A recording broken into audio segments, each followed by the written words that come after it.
কিছু রাজনৈতিক দল তারা ফ্যাসিবাদের বিচারের দাবিতে সরব না থেকে বাস স্ট্যান্ড, টেম্পো স্ট্যান্ড, চাঁদাবাজি, ছিনতাই, আন্তঃকন্দলের মতো কার্যক্রমের মধ্যে জড়িয়ে পড়েছে।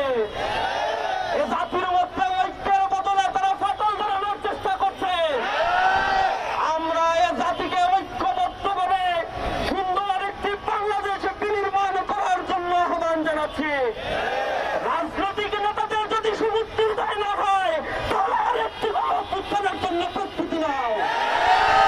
আমরা বলতে চাই, এ দেশ আমার, এ দেশের স্বাধীনতার সার্বভৌমত্বের অতন্দ্র প্রহরী হিসেবে ইসলামী ছাত্র শিবির স্বাধীনতা উত্তর ছাত্র জনতাকে নিয়ে গঠনমূলক কার্যক্রম আর অন্যায়ের প্রতিবাদ করে যাচ্ছে। সরকারকে আহ্বান জানাই, আপনারা সময় ক্ষেপণ করবেন না।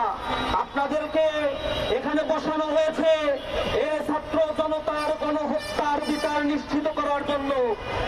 আমরা দেখেছি এখনো পর্যন্ত যারা আহত বন্ধুত্ববরণ করেছে তাদের চিকিৎসা সেবা এখনো নিশ্চিত করা হয় নাই।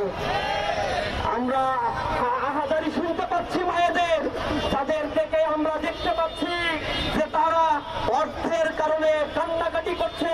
তাদের সন্তান মারা গিয়েছে, তাদের প্রতিশ্রুতি দেওয়া হয়েছিল, কিন্তু প্রতিশ্রুতি দেওয়া অর্থ তারা এখনো পর্যন্ত হাতে পায়নি। শহীদ পরিবারের দায় দায়িত্ব নেওয়ার কথা ছিল, কিন্তু আমরা লক্ষ্য করছি এক্ষেত্রেও গরিবসী তারা করছে।